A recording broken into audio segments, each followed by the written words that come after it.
कर रही है 7 बजे शाम का और समय हो चला है UP police GK GS special batch से मुलाकात का। तो हाय गाइज, मैं राहुल मिश्रा स्वागत करता हूं आपका बाबा जी स्टडी यूट्यूब चैनल के UP police GK GS special batch में। यह बैच आप सबों के लिए यूपी पुलिस कांस्टेबल के एग्जाम को ध्यान में रखते हुए डिजाइन किया गया है, जिसमें मैं आपको प्रतिदिन मोस्ट इंपॉर्टेंट 20 क्वेश्चन कराता हूँ, जिसका पार्ट 1 मैंने कल आप लोगों के साथ डिस्कस किया। आज आप लोगों के साथ पार्ट 2 डिस्कस करूंगा और वैसे क्वेश्चन इसमें डिस्कस करेंगे जो कि आपके एग्जाम पॉइंट ऑफ व्यू से मोस्ट इंपॉर्टेंट क्वेश्चन हो। जी हाँ फ्रेंड्स, आपके एग्जाम पॉइंट ऑफ व्यू से मोस्ट इंपॉर्टेंट क्वेश्चन हो। हमारा नारा ही है कि केवल पढ़े वही जो आपके एग्जाम में आए, फालतू की चीज़ें नहीं पढ़नी है, वही पढ़ना है जिससे हमारा सिलेक्शन हो। डायरेक्ट एम पे टारगेट रखना है। तो फ्रेंड्स, कल मैंने आप लोगों के साथ हिस्ट्री का सेक्शन डिस्कस किया था। आज मैं आप लोगों के साथ ज्योग्राफी का सेक्शन डिस्कस करूंगा, जिसके टॉप 20 क्वेश्चन आप लोगों के लिए लेकर मैं आया हूँ, जिसको मैं आप लोगों के साथ डिस्कस करूंगा। आप पूरा सेशन को बहुत ध्यान से देखिएगा और इस सेशन को बहुत ज़्यादा से ज़्यादा शेयर करिएगा, क्योंकि इसमें मैं आपको वैसे ही क्वेश्चन करवाता हूँ जो कि मोस्ट इंपॉर्टेंट है। इंपॉर्टेंट ही नहीं, मोस्ट इंपॉर्टेंट। इंपॉर्टेंट और मोस्ट इंपॉर्टेंट में काफ़ी अंतर होता है।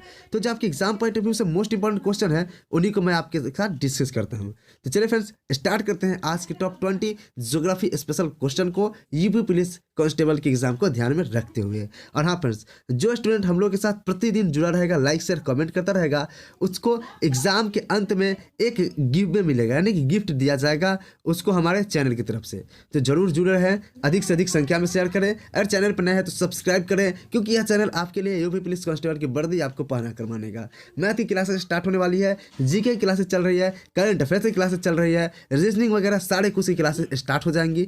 तो आप स्मूथ बैच चलेगा आपका। अभी यूपी पुलिस कांस्टेबल की नोटिफिकेशन भी नहीं आई है, लेकिन यह कंफर्म है कि नोटिफिकेशन आपकी आएगी ही। तो अभी से ही आप तैयारी करते रहो, तो आप जरूर ही एक सीट सिक्योर कर पाओगे। तो चलिए स्टार्ट करते हैं अपने आज के टॉप 20 क्वेश्चन को। तो हमारा आज का पहला प्रश्न है कि पृथ्वी की मंदाकिनी अर्थात आकाशगंगा को सबसे पहले किसने देखा था? तो पृथ्वी की मंदाकिनी अर्थात आकाशगंगा को सबसे पहले वर्ष 1609 ईस्वी में गैलीलियो साहब ने देखा था। गैलीलियो साहब ने वर्ष 1609 ईस्वी में पहली बार अपने दूरबीन का इस्तेमाल करके पृथ्वी की आकाशगंगा अर्थात जिसे हम मंदाकिनी के नाम से भी जानते हैं, उसको देखा था। अगला क्वेश्चन नंबर हमारा 2 है, विश्व के भूगोल का संस्थापक कौन है? तो विश्व के भूगोल का संस्थापक है जो इरेटोस्थनीज है। इरेटोस्थनीज को विश्व के भूगोल का संस्थापक कहा जाता है और ये एक यूनानी व्यक्ति थे। कहाँ के व्यक्ति थे? यूनान के व्यक्ति थे। अगला क्वेश्चन नंबर हमारा 3 है, निम्नलिखित में से किस वैज्ञानिक ने यह सिद्ध किया कि सूर्य के चारों ओर प्रत्येक नक्षत्र का मार्ग दीर्घवृत्ताकार होता है? तो केपलर महोदय ने यह सिद्ध किया कि सूर्य के चारों ओर प्रत्येक नक्षत्र का मार्ग दीर्घवृत्ताकार होता है। इससे पहले यह धारणा थी कि सूर्य के चारों ओर जो ग्रह होते हैं वे गोलाकार पथ पर चक्कर लगाते हैं, ठीक है। लेकिन केपलर महोदय ने यह बताया कि यह जो सूर्य है, सूर्य के चारों ओर का जो पथ है वह पथ दीर्घवृत्ताकार होता है, जिस पे ग्रह सूर्य के चक्कर लगाते हुए पाए जाते हैं। तो ऐसा किसने बताया? केपलर महोदय ने बताया। अगला क्वेश्चन हमारा 4 है। और हाँ फ्रेंड्स, आप सारे सेशन को देखिए और क्वेश्चन लिखकर याद किया कीजिए, क्योंकि आप चीज़ें लिखकर याद करते हो तो रिवाइज करने में ज़्यादा मदद मिलती है। नहीं तो फिर आपको वीडियो देखनी पड़ेगी दोबारा, अगर आपको रिवीजन करनी हो तो दोबारा वीडियो ना देखें। मैं आपसे यही कहूँगा, क्वेश्चन को लिखकर याद किया करें, ठीक है फ्रेंड्स। और क्वेश्चन को 1 लाइनर रूप से लिखिए। और अगर आपको हमारी मेहनत पसंद आती है तो हमारे इस वीडियो को लाइक, चैनल को सब्सक्राइब और वीडियो को एक शेयर जरूर कर दें। क्वेश्चन नंबर 4 है, धूमकेतु किसके चारों ओर चक्कर लगाते हैं? तो सबसे पहले यह धूमकेतु होता क्या है समझते हैं। तो सूर्य के चारों ओर चक्कर लगाने वाले धूल कण, पत्थर के छोटे छोटे टुकड़े, बर्फ और गैस के संग्रह को धूमकेतु कहा जाता है। और धूमकेतु किसके चक्कर लगाते हैं? तो सूर्य के चक्कर लगाते हैं।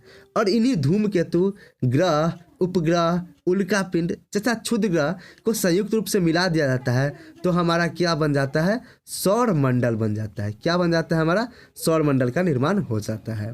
क्वेश्चन नंबर 5 है, निम्नलिखित में से कौन सा सौर प्रणाली से संबंधित नहीं है? तो सौर मंडल यानी सौर प्रणाली का कौन सा सदस्य नहीं है, इसमें से बताना है। क्षुद्र ग्रह सौर प्रणाली का सदस्य है, धूमकेतु सौर प्रणाली का सदस्य है, ग्रह तो सौर प्रणाली का सदस्य है ही। अब बच कौन गया? तो बच गया आपका निहारिका।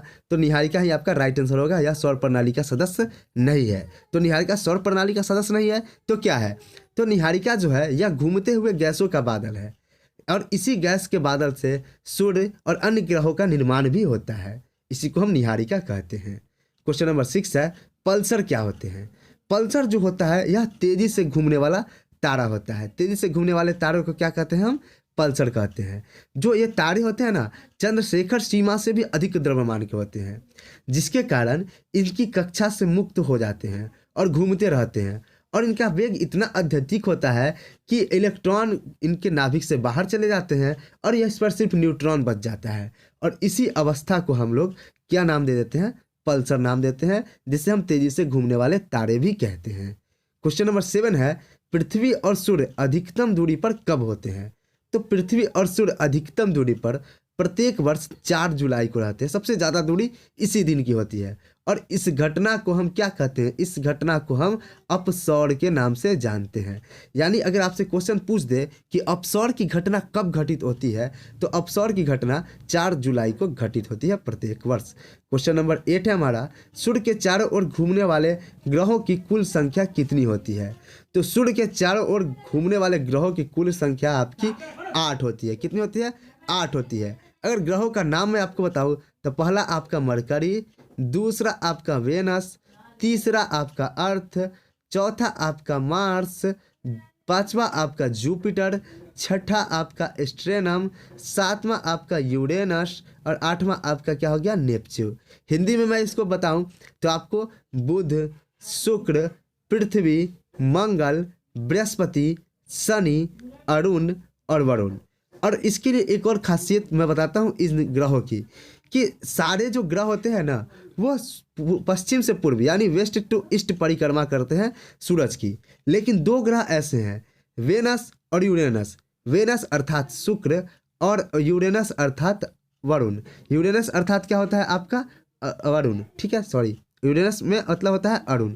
शुक्र और अरुण 2 ऐसे ग्रह हैं जो कि सूर्य की परिक्रमा ईस्ट से वेस्ट लगाते हैं, और सारे ग्रह सूर्य की परिक्रमा वेस्ट टू ईस्ट लगाते हैं। तो आप इस क्वेश्चन को याद रखिएगा कि अगर आपसे क्वेश्चन पूछ दे कि कौन से ग्रह हैं जो सूर्य की परिक्रमा पश्चिम से पूरब नहीं लगाते हैं, तो शुक्र और अरुण पश्चिम के से परिक्रमा, सूर्य की परिक्रमा पश्चिम से पूरब नहीं लगाते हैं। ठीक है, अगला क्वेश्चन नंबर हमारा 9 है। क्वेश्चन नंबर हम 9 देखते हैं। क्वेश्चन नंबर 9 हमारा है कि वायुमंडल की प्रतिक्रियाओं का अध्ययन को क्या कहा जाता है? तो वायुमंडल की प्रतिक्रियाओं के अध्ययन के प्रणाली को हम मौसम विज्ञान के नाम से जानते हैं, और इसी विज्ञान के अंतर्गत वायुमंडल के ताप, हवा का दाब, जलवाष्प और आर्द्रता का अध्ययन होता है। क्वेश्चन नंबर हमारा 10 है।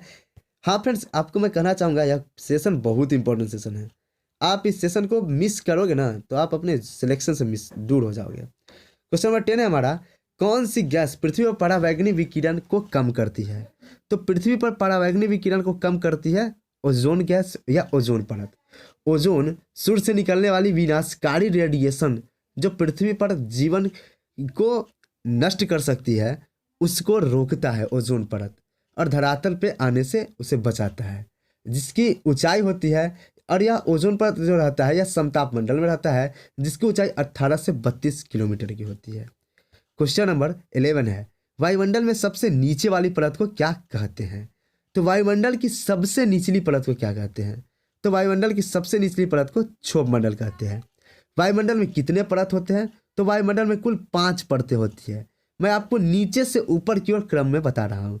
सबसे नंबर 1 पर आपका क्षोभ मंडल, दूसरा में आपका समताप मंडल, तीसरा आपका होता है मध्य मंडल, चौथा आपका होता है आयन मंडल, और पांचवा आपका होता है बहिर्य मंडल।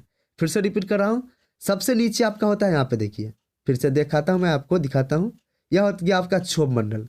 उससे ऊपर आता है आपका समताप मंडल, उससे ऊपर आता है आपका मध्य मंडल, उससे ऊपर आपका आता है 4 नंबर पे आयन मंडल, और सबसे ऊपर जो रहता है वह बहिर्मंडल रहता है। और बहिर्मंडल के ऊपर का जो एरिया होता है वह काफ़ी गर्म होता है। इससे ऊपर ज़्यादा जैसे जैसे जाएंगे गर्मी बढ़ती चली जाएगी। यहाँ तक तो आदमी कंट्रोल कर लेता है, लेकिन इससे ऊपर जाएंगे तो गर्मी बढ़ती चली जाएगी बहिर्मंडल के ऊपर। क्वेश्चन नंबर 12 है, निम्नलिखित में वायुमंडल में अधिकतम मात्रा में कौन सी गैसें पाई जाती है? तो नाइट्रोजन गैस आप सबको पता है कि वायुमंडल में अधिकतम मात्रा में पाई जाती है, जिसकी परसेंटेज है 78.03%। क्वेश्चन नंबर 13 है, वातावरण में नाइट्रोजन का प्रतिशत कितना है। ये देखिए यहाँ पे परसेंटेज से पूछ दिया कि वातावरण में नाइट्रोजन का प्रतिशत 78.03% है। मोस्ट इंपॉर्टेंट क्वेश्चन है। यह क्वेश्चन आपके बहुत सारे एग्जाम में पूछा जा चुका है। जैसे कि बात करें CGL 2016 के एग्जाम में पूछा गया था यह क्वेश्चन नंबर जो 13 था। क्वेश्चन नंबर 14 है, पृथ्वी के वायुमंडल में परतों की कुल संख्या कितनी है। तो यह मैंने आपको बता चुका हूँ, 5 परत है। पहला परत क्षोभ मंडल, दूसरा समताप मंडल, तीसरा मध्य मंडल, चौथा आयन मंडल और पांचवा बहिर्मंडल। ठीक है। क्वेश्चन नंबर 15 है हमारा, वायुमंडल की वह परत जो रेडियो तरंगों को परावर्तित करती है। तो आयन मंडल वह मंडल है जो कि रेडियो तरंगों को परावर्तित कर देती है। क्वेश्चन नंबर हमारा 16 है कि पृथ्वी की सतह के ठीक भूमध्य रेखा के लगभग 16 किलोमीटर ऊंचाई तक और ध्रुवों के ऊपर 8 किलोमीटर, यहाँ पर किलोमीटर होगा, तक वायुमंडल जोन को क्या कहा जाता है। तो पृथ्वी की सतह से यानी कि भूमध्य रेखा से 16 किलोमीटर, भूमध्य रेखा से 16 किलोमीटर और ध्रुव पर से 8 किलोमीटर की ऊंचाई तक की इस मंडल को क्या कहते हैं। तो इस मंडल को हम कहते हैं क्षोभ मंडल, यानी कि सबसे निचली मंडल को हम क्षोभ मंडल कहते हैं। यह हमारा क्षोभ मंडल का एग्जाम्पल हुआ। उसके ऊपर समताप, उसके ऊपर मध्य, उसके ऊपर आयन और सबसे ऊपर बहिर्मंडल। ठीक है। अगर ऊपर से नीचे के क्रम में आए, ये देखिए ऊपर से नीचे के क्रम में आए तो बहिर्मंडल, उसके बाद आयन मंडल जिसको तापमंडल भी कहा जाता है, उसके बाद मध्य मंडल, उसके बाद समताप मंडल, उसके बाद क्षोभ मंडल। ठीक है। क्वेश्चन नंबर 16 है, 16 हो गया, 17 है क्वेश्चन नंबर हमारा। सही उत्तर चुनिए जो वायुमंडल की परतों की क्रमबद्धता को दर्शाता है। ये देखिए वायुमंडल की परत की क्रमबद्धता कौन में है, आप खोजिए। सबसे पहले देखिए ऑप्शन नंबर ए से शुरुआत करते हैं, बाह्य मंडल, ताप मंडल, मध्य मंडल, समताप मंडल, क्षोभ मंडल। क्या ऐसा है? अगर है तो यह सही है, नहीं है तो नहीं है। फिर आप क्वेश्चन में देखिए आयन मंडल। अब आयन मंडल तो हमारा बीच में होता है, तो यह तो गलत ही हो गया डायरेक्ट। बहिर्मंडल से हो सकता है क्योंकि ऊपर से नीचे के क्रम में हमारा बाह्य मंडल से हो सकता है। ठीक है। फिर आपका मध्य मंडल से शुरू है, यह भी गलत है। परिवर्तन मंडल से शुरू है, यह भी आपका गलत है। ठीक है। परिवर्तन मंडल से शुरू है तो यह भी आपका गलत है। तो बच क्या गया आपका ऑप्शन नंबर 1 बाह्य मंडल। बाह्य मंडल, ताप मंडल, मध्यम मंडल, समताप मंडल और क्षोभ मंडल आपका सही क्रम होगा ऊपर से नीचे का वायुमंडल की परतों का। वायुमंडल के में कितनी ऊंचाई तक गैसों का आवरण रहता है। तो करीब 200 किलोमीटर की ऊंचाई तक आपके गैसों का आवरण रहता है। और ये जो गैसें रहती है क्षोभ मंडल, समताप मंडल, मध्य मंडल एवं आयन मंडल में ही रह जाती है। क्वेश्चन नंबर 19 है हमारा, पृथ्वी पर आने वाले सौर विकिरण को क्या कहते हैं। तो पृथ्वी पर आने वाले सौर विकिरण को सूर्य तप कहा जाता है। क्वेश्चन नंबर 20 है हमारा, किसके ऊपर ताप तीव्रता पूर्वक बढ़ने लगता है। तो मैंने आपको बताया था कि यह हो गया क्षोभ मंडल, उसके ऊपर हो गया आपका समताप मंडल, उसके ऊपर हो गया आपका मध्य मंडल, उसके ऊपर हो गया आयन मंडल और उसके ऊपर हो गया बहिर्मंडल। तो बहिर्मंडल से ऊपर जाने पर तापमान तीव्रता से बढ़ता हुआ प्रतीत होता है। तो फ्रेंड्स ये थे आज के टॉप 20 क्वेश्चन। उम्मीद करता हूँ कि आपको हमारा सेशन पसंद आया होगा। यदि सेशन पसंद आता है तो हमारे मॉर्निंग वाले करंट अफेयर्स के सेशन को भी जरूर ज्वाइन करें, उससे आपको बहुत फायदा होगा। आपके एग्जाम में डायरेक्ट क्वेश्चन यहाँ से देखने को मिलते हैं। पिछले बहुत सारे सेशन से हमारे एग्जाम में क्वेश्चन डायरेक्ट बहुत टकराए भी हैं, तो आप उस सेशन को भी जरूर ज्वाइन करें जो कि आपके लिए बहुत हेल्पफुल होगा। तो फ्रेंड्स इसी तरह की सेशन प्राप्त करने के लिए जुड़े रहे बाबा जी स्टडी के साथ। तब तक के लिए जय हिंद, जय भारत, वंदे मातरम।